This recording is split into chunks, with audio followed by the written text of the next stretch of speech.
The Salem Horror by Henry Kuttner, originally published in Weird Tales, May 1937.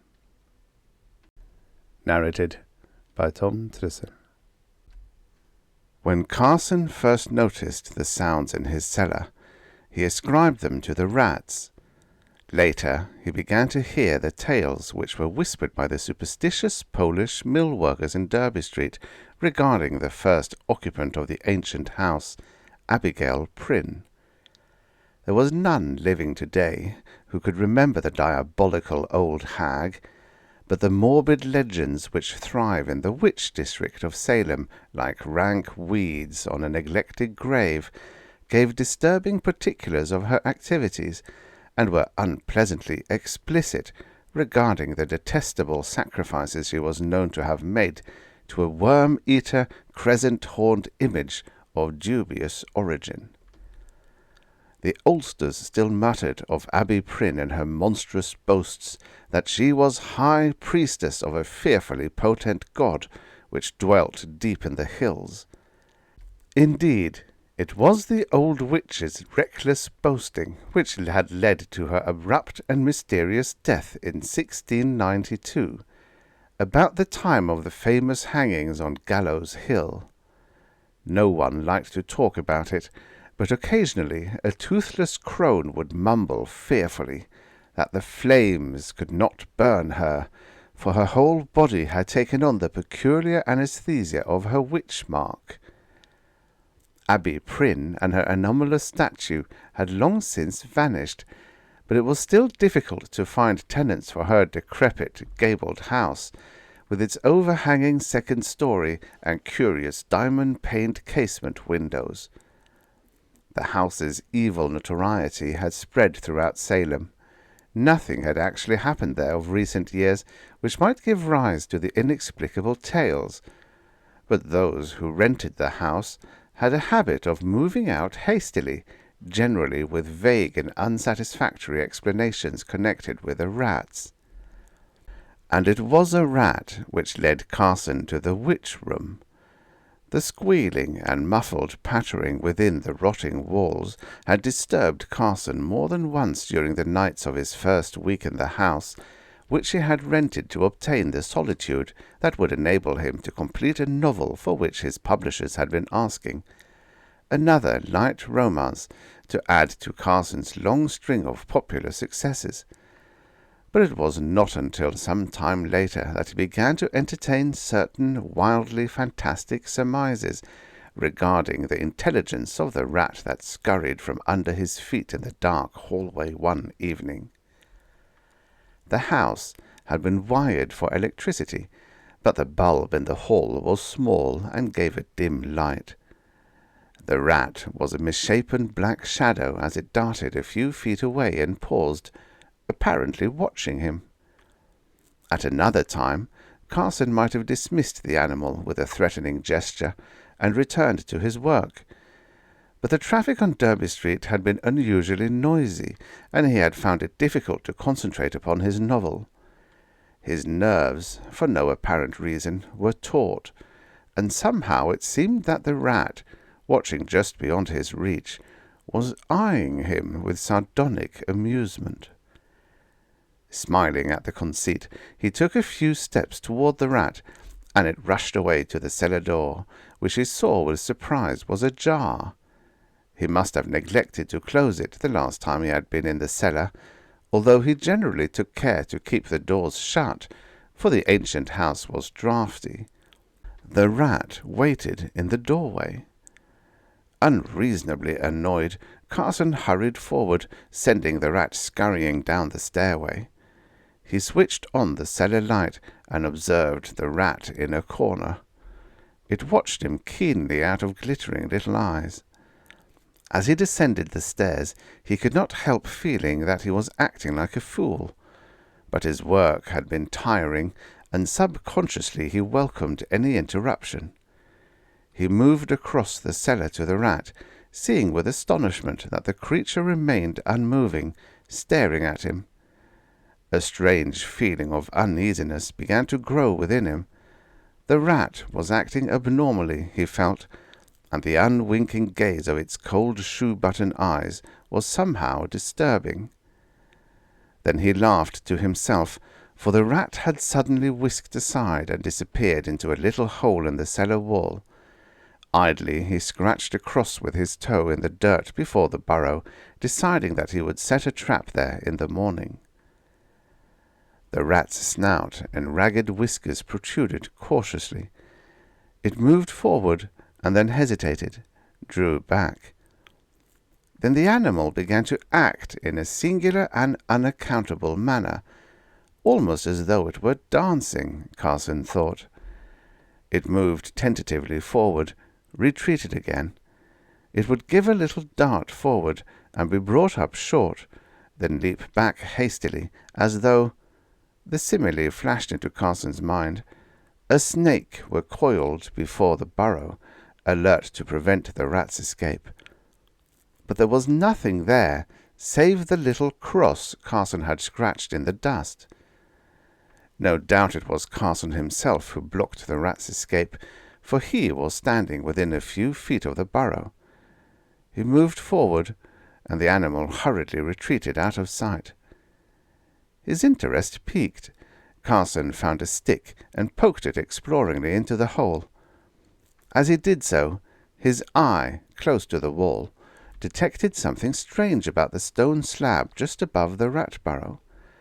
A quick glance around its edge confirmed his suspicion. The slab was apparently movable. Carson examined it closely, noticed a depression on its edge which would afford a handhold. His fingers fitted easily into the groove, and he pulled tentatively. The stone moved a trifle and stopped. He pulled harder, and with a sprinkling of dry earth, the slab swung away from the wall as though on hinges. A black rectangle, shoulder high, gaped in the wall. From its depths a musty, unpleasant stench of dead air welled out, and involuntarily Carson retreated a step. Suddenly he remembered the monstrous tales of Abby Prynne and the hideous secrets she was supposed to have kept hidden in her house. Had he stumbled upon some hidden retreat of the long-dead witch? Before entering the dark gap, he took the precaution of obtaining a flashlight from upstairs. Then he cautiously bent his head and stepped into the narrow, evil-smelling passage, sending the flashlight's beam probing out before him. He was in a narrow tunnel, scarcely higher than his head, and walled and paved with stone slabs. It ran straight ahead for perhaps 15 feet, and then broadened out into a roomy chamber. As Carson stepped into the underground room, no doubt a hidden retreat of Abby Prynne's, a hiding place, he thought, which nevertheless could not save her on the day the fright-crazed mob had come raging along Derby Street. He caught his breath in a gasp of amazement. The room was fantastic, astonishing. It was the floor which held Carson's gaze. The dull grey of the circular wall gave place here to a mosaic of vari-coloured stone, in which blues and greens and purples predominated. Indeed, there were none of the warmer colours. There must have been thousands of bits of coloured stone making up that pattern, for none was larger than a walnut, and the mosaic seemed to follow some definite pattern, unfamiliar to Carson. There were curves of purple and violet, mingled with angled lines of green and blue, intertwining in fantastic arabesques. There were circles, triangles, a pentagram, and other less familiar figures. Most of the lines and figures radiated from a definite point, the centre of the chamber, where there was a circular disk of dead black stone perhaps 2 feet in diameter. It was very silent. The sounds of the cars that occasionally went past overhead in Derby Street could not be heard. In a shallow alcove in the wall, Carson caught a glimpse of markings on the walls, and he moved slowly in that direction, the beam of his light travelling up and down the walls of the niche. The marks whatever they were, had been daubed upon the stone long ago, for what was left of the cryptic symbols were indecipherable. Carson saw several partly effaced hieroglyphics, which reminded him of Arabic, but he could not be sure. On the floor of the alcove was a corroded metal disc about 8 feet in diameter, and Carson received the distinct impression that it was movable, but there seemed no way to lift it. He became conscious that he was standing in the exact center of the chamber, in the circle of black stone where the odd design centered. Again he noticed the utter silence. On an impulse he clicked off the ray of his flashlight. Instantly he was in dead blackness. At that moment a curious idea entered his mind. He pictured himself at the bottom of a pit, and from above a flood was descending, pouring down the shaft to engulf him. So strong was this impression that he actually fancied he could hear a muffled thundering, the roar of the cataract. Then, oddly shaken, he clicked on the light, glanced around swiftly. The drumming, of course, was the pounding of his blood, made audible in the complete silence, a familiar phenomenon. But if the place was so still— The thought leaped into his mind, as though suddenly thrust into his consciousness. This would be an ideal place to work. He could have the place wired for electricity, have a table and chair brought down, use an electric fan if necessary, although the musty odor he had first noticed seemed to have disappeared completely. He moved to the tunnel mouth, and as he stepped from the room, he felt an inexplicable relaxation of his muscles, although he had not realized that they had been contracted. He ascribed it to nervousness, and went upstairs to brew black coffee and write to his landlord in Boston about his discovery. The visitor stared curiously about the hallway after Carson had opened the door, nodding to himself as though with satisfaction. He was a lean, tall figure of a man, with thick steel-grey eyebrows overhanging keen grey eyes. His face, although strongly marked and gaunt, was unwrinkled. "About the witch-room, I suppose," Carson said ungraciously. His landlord had talked, and for the last week he had been unwillingly entertaining antiquaries and occultists anxious to glimpse the secret chamber in which Abby Prynne had mumbled her spells.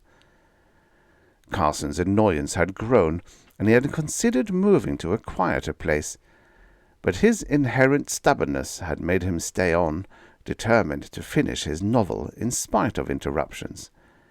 Now, eyeing his guest coldly, he said, "I'm sorry, but it's not on exhibition any more." The other looked startled, but almost immediately a gleam of comprehension came into his eyes. He extracted a card and offered it to Carson. "Michael Lee, occultist, eh?" Carson repeated. He drew a deep breath. The occultists, he had found, were the worst, with their dark hints of nameless things and their profound interest in the mosaic patterns on the floor of the witch-room. "I'm sorry, Mr. Lee, but I'm really quite busy. You'll excuse me." Ungraciously he turned back to the door. "Just a moment," Lee said swiftly. Before Carson could protest, he had caught the writer by the shoulders and was peering closely into his eyes. Startled, Carson drew back, but not before he had seen an extraordinary expression of mingled apprehension and satisfaction appear on Lee's gaunt face. It was as though the occultist had seen something unpleasant, but not unexpected. "What's the idea?" Carson asked harshly. "I'm not accustomed—" "I'm very sorry," Lee said. His voice was deep, pleasant. "I must apologize. I thought— Well, again, I apologize. I'm rather excited, I'm afraid. You see, I've come from San Francisco to see this witch-room of yours. Would you really mind letting me see it? I should be glad to pay any sum." Carson made a deprecatory gesture. "No," he said, feeling a perverse liking for this man growing within him. His well-modulated, pleasant voice, his powerful face, his magnetic personality. "No, I merely want a little peace. You have no idea how I've been bothered," he went on, vaguely surprised to find himself speaking apologetically. "It's a frightful nuisance. I almost wish I'd never found the room." Lee leaned forward anxiously. "May I see it? It means a great deal to me. I'm vitally interested in these things. I promise not to take up more than 10 minutes of your time." Carson hesitated, then assented. As he led his guest into the cellar, he found himself telling the circumstances of his discovery of the witch-room. Lee listened intently, occasionally interrupting with questions. "The rat. Did you see what became of it?" he asked. Carson looked surprised. "Why, no. I suppose it hid in its burrow. Why?" "One never knows," Lee said cryptically as they came into the witch-room. Carson switched on the light. He had had an electrical extension installed, and there were a few chairs and a table, but otherwise the chamber was unchanged. Carson watched the occultist's face, and with surprise saw it become grim, almost angry. Lee strode to the center of the room, staring at the chair that stood on the black circle of stone. "You work here?" he asked slowly. "Yes, it's quiet. I found I couldn't work upstairs, too noisy, but this is ideal. Somehow I find it very easy to write here. My mind feels—" he hesitated. "Free. That is, disassociated with other things. It's quite an unusual feeling." Lee nodded, as though Carson's words had confirmed some idea in his own mind. He turned toward the alcove and the metal disc in the floor. Carson followed him. The occultist moved close to the wall, tracing out the faded symbols with a long forefinger. He muttered something under his breath, words that sounded like gibberish to Carson. "Nyogtha, Kiarnak." He swung about, his face grim and pale. "I've seen enough," he said softly. "Shall we go?" Surprised, Carson nodded and led the way back into the cellar.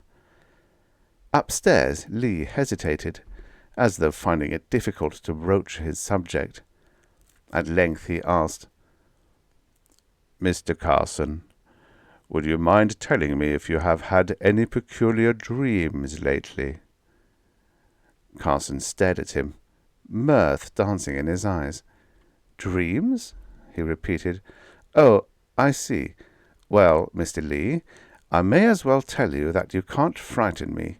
Your compatriots, the other occultists I've entertained, have already tried it." Lee raised his thick eyebrows. "Yes? Did they ask you whether you'd dreamed?" "Several did, yes." "And you told them?" "No." Then as Lee leaned back in his chair, a puzzled expression on his face, Carson went on slowly. "Although, really, I'm not quite sure." "You mean?" "I think. I have a vague impression that I have dreamed lately, but I can't be sure. I can't remember anything of the dream, you see, and, oh, very probably your brother occultists put the idea into my mind." "Perhaps," Lee said non-committally, getting up. He hesitated. "Mr. Carson, I'm going to ask you a rather presumptuous question. Is it necessary for you to live in this house?" Carson sighed resignedly. "When I was first asked that question, I explained that I wanted a quiet place to work on a novel, and that any quiet place would do. But it isn't easy to find 'em. Now that I have this witch-room, and I'm turning out my work so easily, I see no reason why I should move and perhaps upset my program.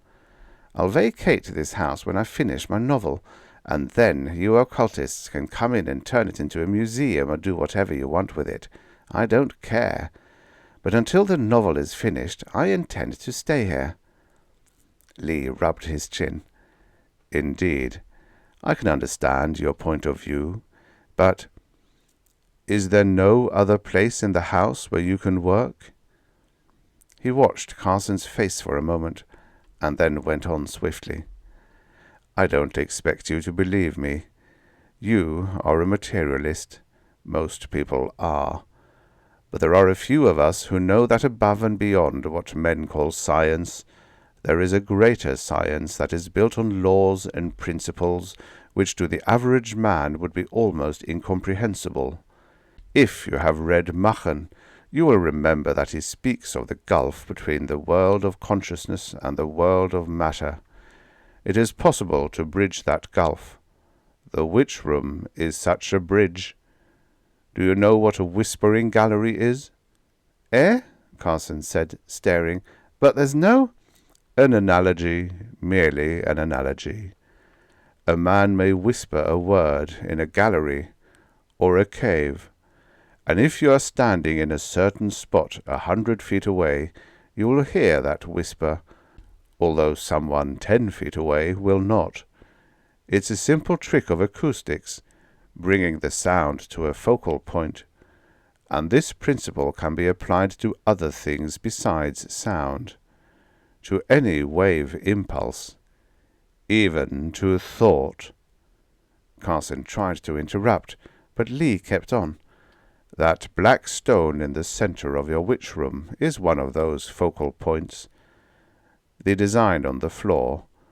When you sit on the black circle there, you are abnormally sensitive to certain vibrations, certain thought commands, dangerously sensitive. Why do you suppose your mind is so clear when you are working there? A deception, a false feeling of lucidity, for you are merely an instrument, a microphone, tuned to pick up certain malign vibrations, the nature of which you could not comprehend." Carson's face was a study in amazement and incredulity.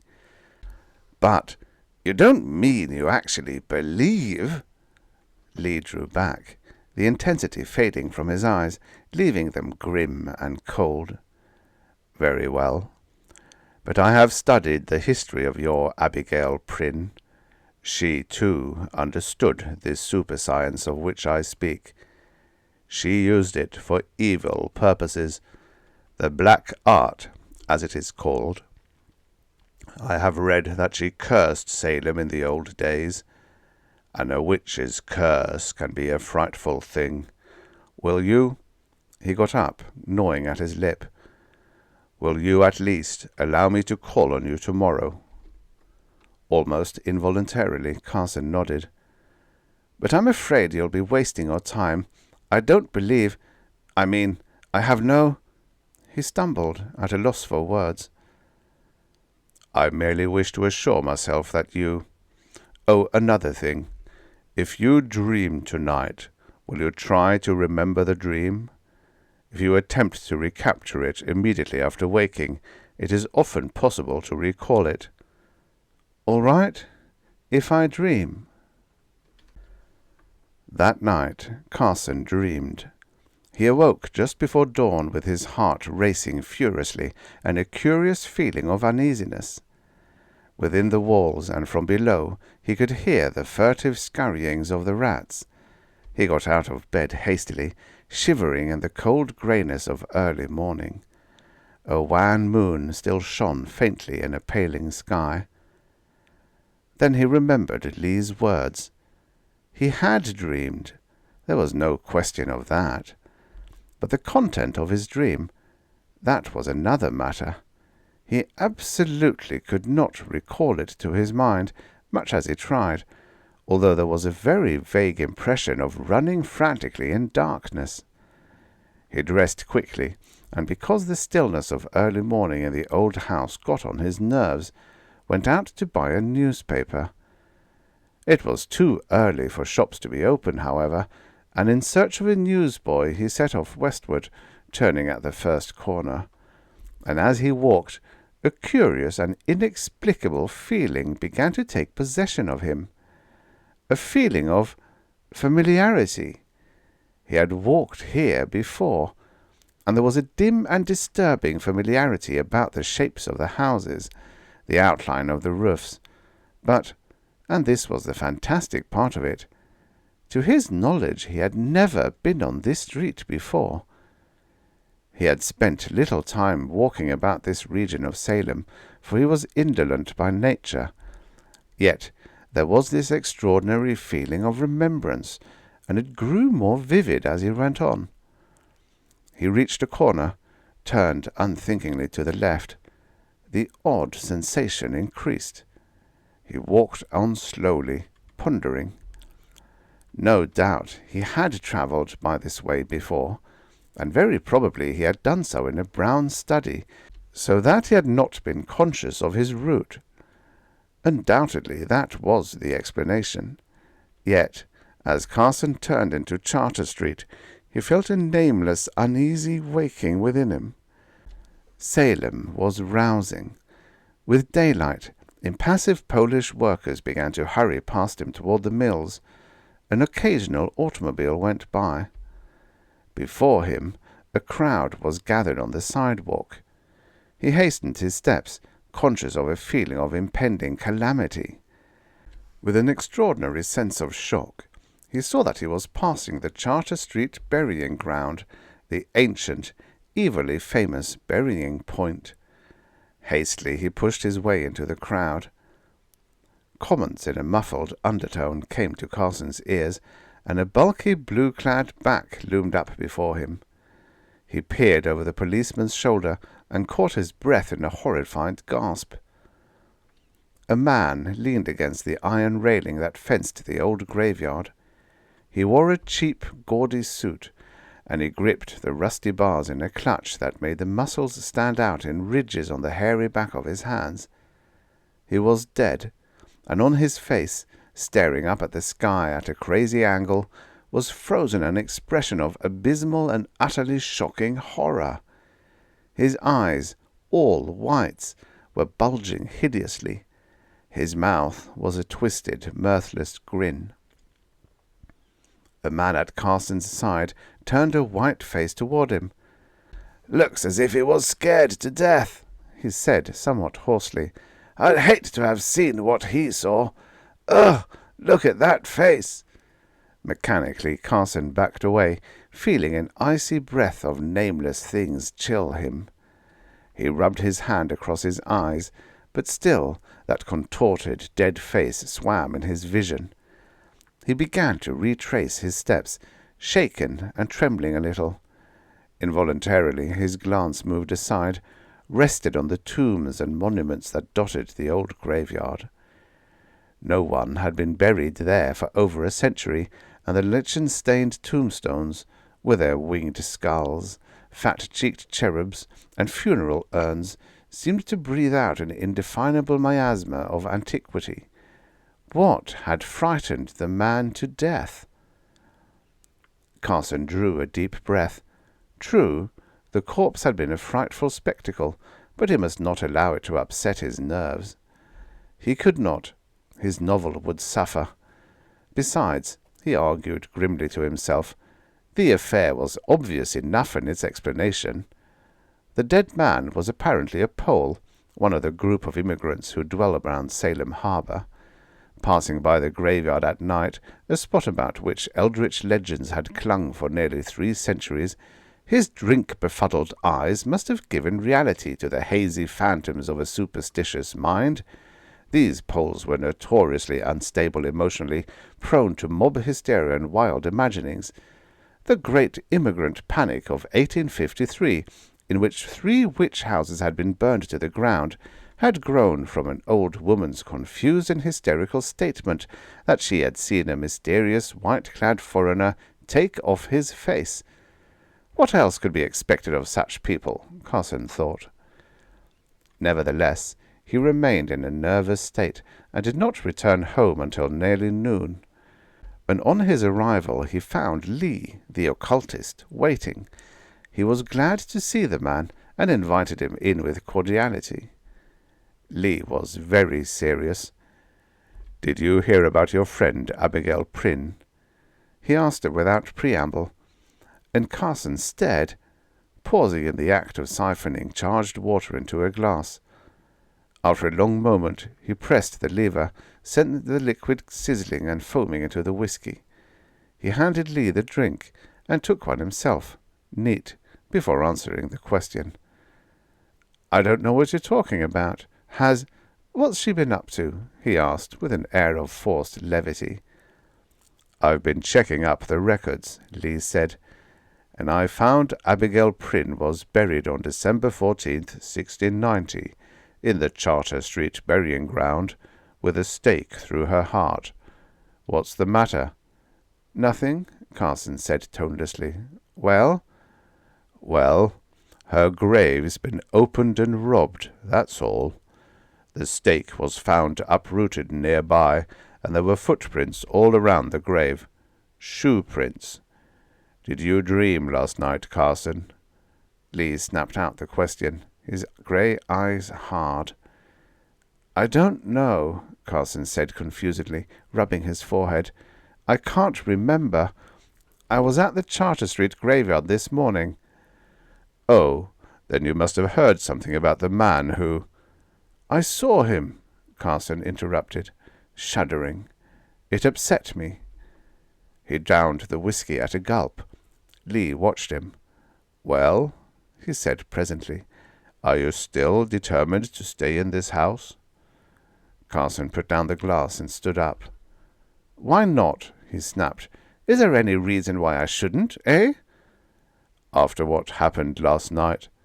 "After what happened? A grave was robbed. A superstitious Pole saw the robbers and died of fright. Well?" "You're trying to convince yourself," Lee said calmly. "In your heart you know. You must know the truth. You've become a tool in the hands of tremendous and terrible forces, Carson. For 3 centuries Abby Prynne has lain in her grave, undead, waiting for someone to fall into her trap, the witch room. Perhaps she foresaw the future when she built it, foresaw that some day someone would blunder into that hellish chamber and be caught by the trap of the mosaic pattern. It caught you, Carson, and enabled that undead horror to bridge the gulf between consciousness and matter, to get en rapport with you. Hypnotism is child's play to a being with Abigail Prynne's frightful powers. She could very easily force you to go to her grave and uproot the stake that held her captive, and then erase the memory of that act from your mind so that you could not remember it even as a dream." Carson was on his feet, his eyes burning with a strange light. "In God's name, man, do you know what you're saying?" Lee laughed harshly. "God's name. The devil's name, rather. The devil that menaces Salem at this moment, for Salem is in danger, terrible danger. The men and women and children of the town Abby Prynne cursed when they bound her to the stake, and found they couldn't burn her. I've been going through certain secret archives this morning, and I've come to ask you, for the last time, to leave this house." "Are you through?" Carson asked coldly. "Very well. I shall stay here. You're either insane or drunk, but you can't impress me with your poppycock." "Would you leave if I offered you $1,000? Lee asked. "Or more than 10,000. I have a considerable sum at my command." "No, damn it!" Carson snapped in a sudden blaze of anger. "All I want is to be left alone to finish my novel. I can't work anywhere else. I don't want to. I won't." "I expected this," Lee said, his voice suddenly quiet, and with a strange note of sympathy. "Man, you can't get away. You're caught in the trap, and it's too late for you to extricate yourself so long as Abby Prynne's brain controls you through the witch room. And the worst part of it is that she can only manifest herself with your aid. She drains your life forces, Carson, feeds on you like a vampire." "You're mad," Carson said dully. I'm afraid. That iron disc in the witch room. I'm afraid of that, and what's under it. Abbey Prynne served strange gods, Carson, and I read something on the wall of that alcove that gave me a hint. Have you ever heard of Nyogtha? Carson shook his head impatiently. Lee fumbled in a pocket, drew out a scrap of paper. I copied this from a book in the Kester library, he said. A book called the Necronomicon, written by a man who delved so deeply into forbidden secrets that men called him mad. Read this. Carson's brows drew together as he read the excerpt. Men know him as the dweller in darkness, that brother of the old ones called Nyogtha, the thing that should not be. He can be summoned to earth's surface through certain secret caverns and fissures, and sorcerers have seen him in Syria and below the Black Tower of Leng. From the Thang Grotto of Tartary he has come ravening to bring terror and destruction among the pavilions of the great Khan. Only by the looped cross, by the Vach Viraj incantation, and by the Tikkun elixir may he be driven back to the nighted caverns of hidden foulness where he dwelleth. Lee met Carson's puzzled gaze calmly. Do you understand now? Incantations and elixirs? Carson said, handing back the paper. Fiddlesticks! Far from it. That incantation and that elixir have been known to occultists and adepts for thousands of years. I've had occasion to use them myself in the past on certain occasions, and if I'm right about this thing— He turned to the door, his lips compressed in a bloodless line. Such manifestations have been defeated before, but the difficulty lies in obtaining the elixir. Is very hard to get. But I hope— I'll be back. Can you stay out of the witch room until then? I'll promise nothing, Carson said. He had a dull headache, which had been steadily growing until it obtruded upon his consciousness, and he felt vaguely nauseated. Good-bye. He saw Lee to the door, and waited on the steps, with an odd reluctance to return to the house. As he watched the tall occultist hurry down the street, a woman came out of the adjoining house. She caught sight of him, and her huge breasts heaved. She burst into a shrill, angry tirade. Carson turned, staring at her with astonished eyes.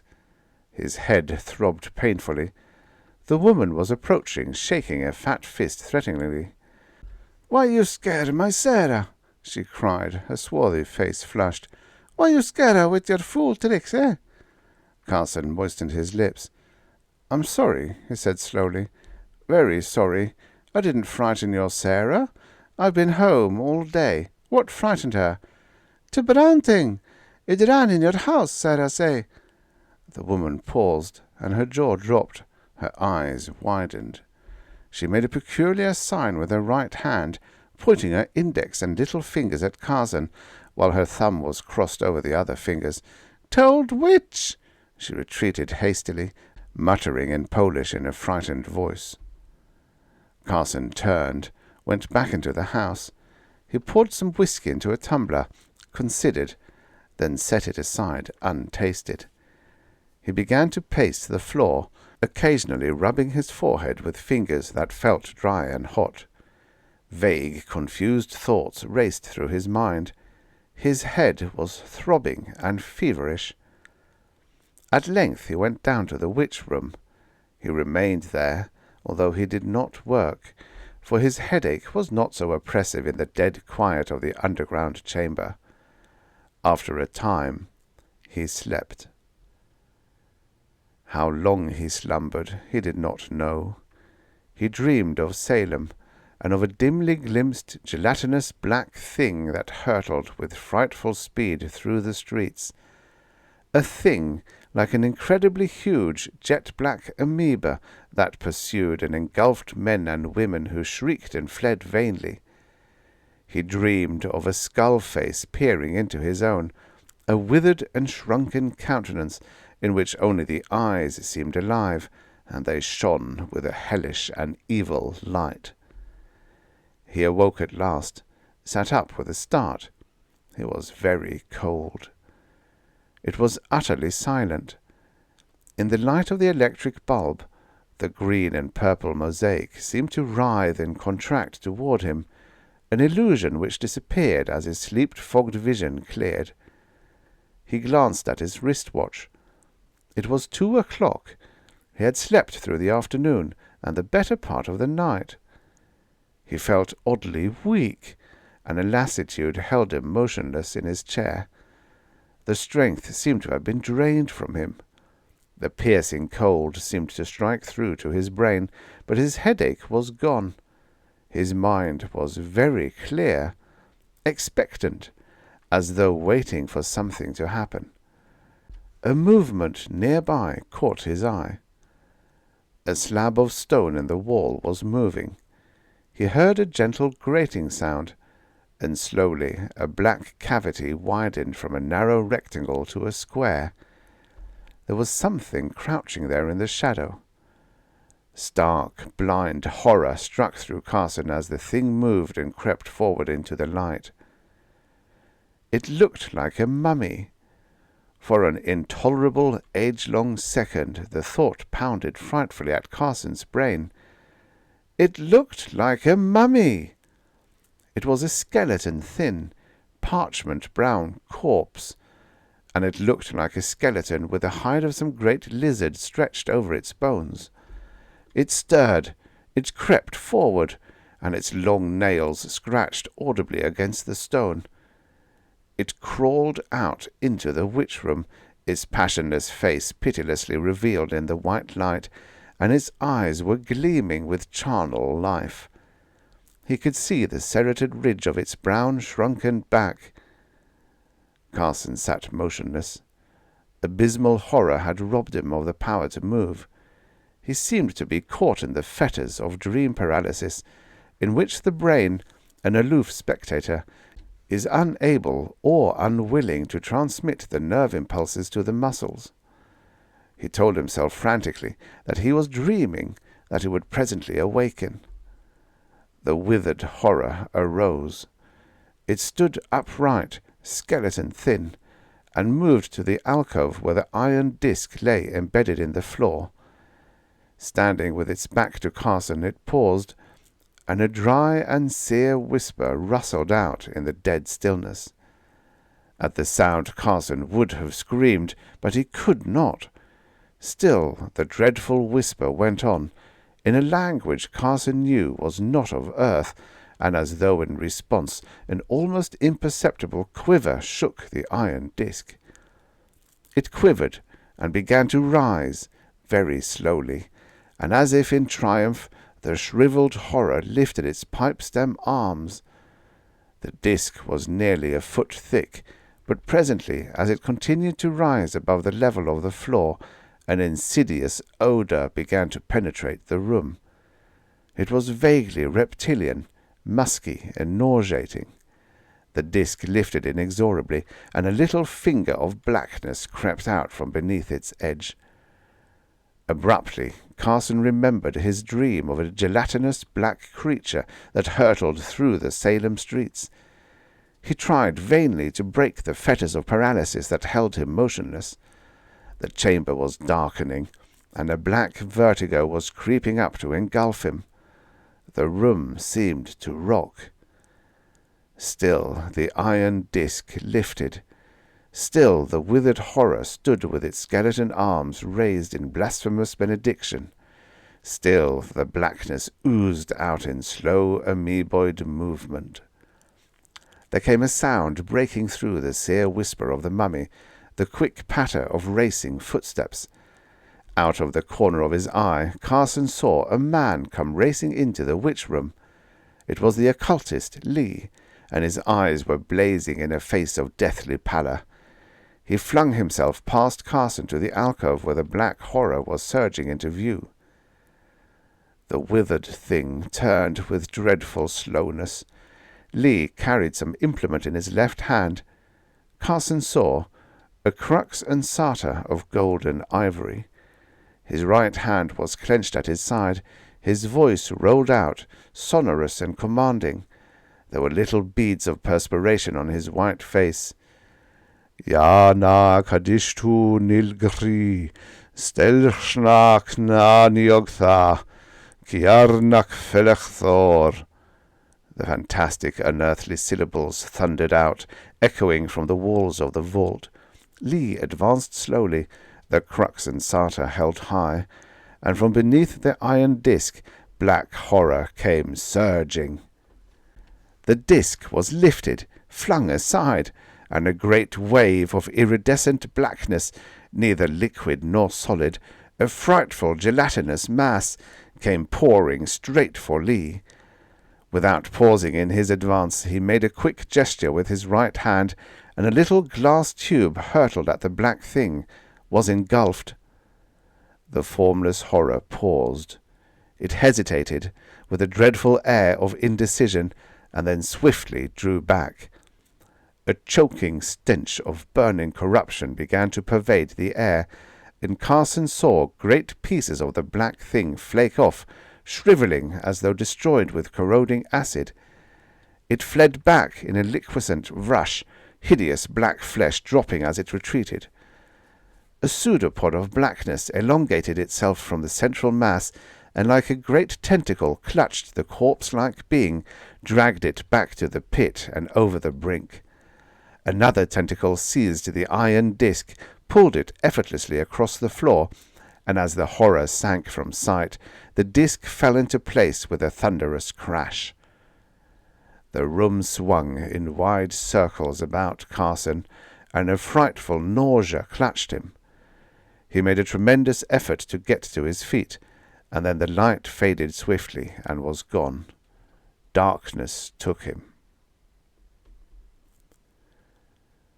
Carson's novel was never finished. He burned it, but continued to write, although none of his later work was ever published. His publishers shook their heads and wondered why such a brilliant writer of popular fiction had suddenly become infatuated with the weird and ghastly. "It's powerful stuff," one man told Carson as he handed back his novel, Black God of Madness. "It's remarkable in its way, but it's morbid and horrible. Nobody would read it. Carson, why don't you write the type of novel you used to do, the kind that made you famous?"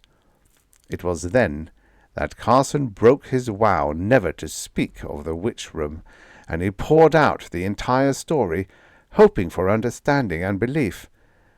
But as he finished, his heart sank as he saw the other's face, sympathetic but skeptical. "You dreamed it, didn't you?"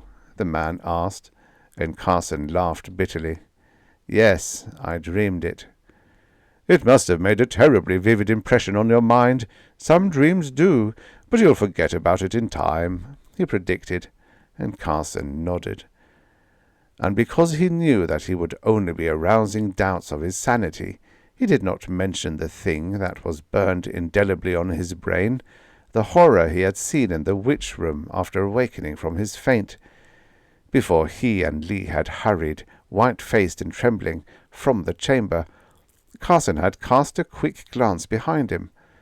The shriveled and corroded patches that he had seen slow off from that being of insane blasphemy had unaccountably disappeared, although they had left black stains upon the stones. Abby Prynne, perhaps, had returned to the hell she had served, and her inhuman god had withdrawn to hidden abysses beyond man's comprehension, rooted by powerful forces of elder magic which the occultist had commanded. But the witch had left a memento behind her, a hideous thing which Carson, in that last backward glance, had seen protruding from the edge of the iron disc, as though raid an ironic salute. A withered, claw-like hand. The End. Subscribe for your daily stories of futures past. From the pages of dusty old pulp magazines to your ear.